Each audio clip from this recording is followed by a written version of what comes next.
पिताजी जल्दी चलिए, वरना मैं आज स्कूल में देरी से पहुंचूंगा। मेरी टीचर बहुत गुस्सा करती है। हाँ हाँ बेटा, अभी चलते हैं, बस 2 मिनट रुको। तभी रमेश की पत्नी कमरे से बाहर आती है और रमेश से कहती है, सुनिए जी, आज शाम को आप ऑफिस से जरा जल्दी घर आ जाइएगा। याद है ना, आज आपको मुझे शॉपिंग कराने के लिए लेकर जाना है। अरे भाग्यवान, इस महीने हाथ जरा तंग है। मेरी मानो तो शॉपिंग का विचार कुछ दिनों के लिए अपने दिमाग से निकाल ही दो। मैं तुम्हें अगले महीने पक्का शॉपिंग कराने ले जाऊंगा। अभी मुझे चलना चाहिए, वरना राजू को स्कूल पहुंचने में देर हो जाएगी। देखिए जी, अब आपके ये बहाने पुराने हो चुके हैं। मैं कुछ नहीं जानती। आज शाम को मुझे शॉपिंग करने जाना है, मतलब जाना है। आगे आपकी मर्जी। अच्छा ठीक है भाग्यवान, अब तुम पूरा घर सर पर मत उठाओ, मैं कुछ करता हूँ। इतना कहकर रमेश अपने बेटे राजू को लेकर वहाँ से चला जाता है।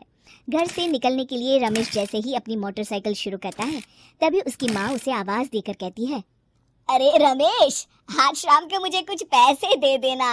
याद है ना, मैंने तुझसे कहा था कि मुझे मंदिर में चढ़ावा चढ़ाना है।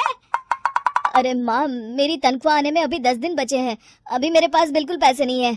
हाँ, मेरी तनख्वाह मिलते ही मैं तुम्हें पैसे दे दूंगा।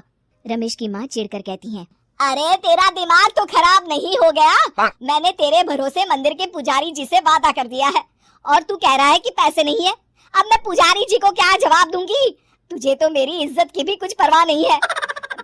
अच्छा ठीक है माँ, अब तुम गुस्सा मत करो, मैं शाम तक कुछ इंतजाम करता हूँ।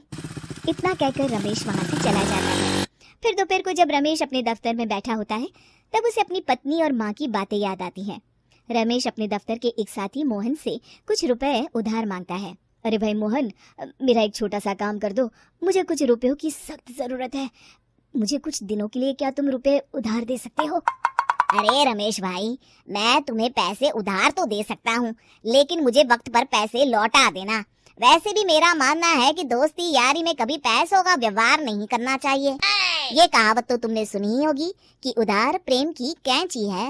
मैं नहीं चाहता कि पैसों को लेकर हमारा रिश्ता खराब हो।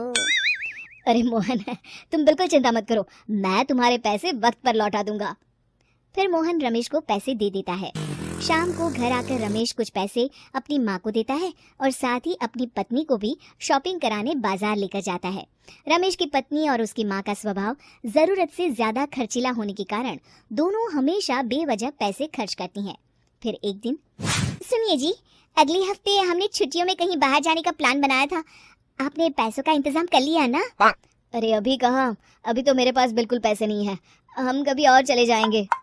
देखिए जी, मैंने सभी सहेलियों से कह दिया है कि मैं बाहर घूमने जा रही हूँ। अगर मैं नहीं गई तो सब मुझ पर हंसेंगी। आप कहीं से भी पैसों का इंतजाम कीजिए जी। इतना कहकर रमेश की पत्नी वहाँ से चली जाती है। वहीं दूसरी तरफ रमेश की माँ भी तीर्थ यात्रा जाने की जिद करती है और रमेश से पैसे मांगती है। फिर अगले दिन रमेश एक सेठ से पैसे उधार लेकर अपनी पत्नी और बेटे को घुमाने ले जाता है और अपनी माँ को भी तीर्थ यात्रा पर भेज देता है। लेकिन जैसे ही रमेश अपनी छुट्टियां बिताकर वापस आता है, कर्जदार उसका जीना मुश्किल कर देते हैं। इतना ज्यादा कर्ज एक साथ अपने ऊपर देख रमेश काफी परेशान रहने लगता है। फिर एक दिन राजू की स्कूल की फीस वक्त पर न भर पाने के कारण रमेश को स्कूल में बुलाया जाता है। स्कूल के प्रिंसिपल साहब रमेश को सख्त हिदायत देते हैं कि अगर वक्त पर स्कूल की फीस नहीं भरी गई तो उनके बेटे का नाम स्कूल से काट दिया जाएगा। अपने बेटे की स्कूल की फीस भरने के लिए रमेश अपने दोस्त गिरधारी से कुछ पैसे उधार ले लेता है और स्कूल की फीस भर देता है। रमेश की माँ और उसकी पत्नी खर्चे और घर की जिम्मेदारी संभालते संभालते धीरे धीरे रमेश पूरी तरह कर्ज में डूब जाता है। और तभी एक दिन दफ्तर में काम करते समय रमेश की तबीयत अचानक बिगड़ जाती है और वो बेहोश होकर गिर पड़ता है। उसे जल्दी से पास के एक अस्पताल में भर्ती कराया जाता है। रमेश के घर वालों को ये बात पता चल जाती है तो वे सभी अस्पताल पहुंचते हैं।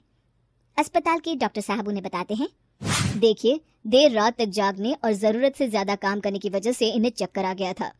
बेहतर यही होगा कि इन्हें कुछ दिनों के लिए पूरी तरह आराम करने दिया जाए। रमेश की हालत देखकर उसके बेटे राजू को बहुत गुस्सा आता है और वो अपनी दादी और माँ से कहता है, माँ, दादी, मैं इतना छोटा हूँ, फिर भी मैं इतना समझता हूँ कि पिताजी दिन रात दफ्तर में काम करके पैसे कमाते हैं। पिताजी अकेला पूरा घर संभालते हैं और आप दोनों अपने फिजूल के खर्चों के लिए उन पर दबाव डालते रहते हैं। आज पिताजी की हालत के जिम्मेदार तो आप दोनों हैं। राजू की समझदारी भरी बातें सुनकर रमेश की माँ और पत्नी को अपनी गलती का एहसास होता है और दोनों की आंखों में आंसू आ जाते हैं। फिर कुछ दिनों के बाद रमेश की तबीयत एकदम अच्छी हो जाती है और वो पहले की तरह अपने काम पर जाने लगता है। रमेश की माँ और पत्नी अब उसे किसी प्रकार की कोई तकलीफ नहीं देते और ना ही उससे किसी चीज की मांग करते हैं। फिर देखते ही देखते रमेश अपने कर्ज के सारे पैसे चुका देता है। उसकी जिंदगी पहले की तरह अच्छी हो जाती है और वो अपने परिवार के साथ खुशी खुशी रहने लगता है। शिक्षा, हमारे रिश्ते एक तराजू की तरह होते हैं जिसकी दोनों ओर जिम्मेदारी और समझदारी का वजन बराबर होना चाहिए।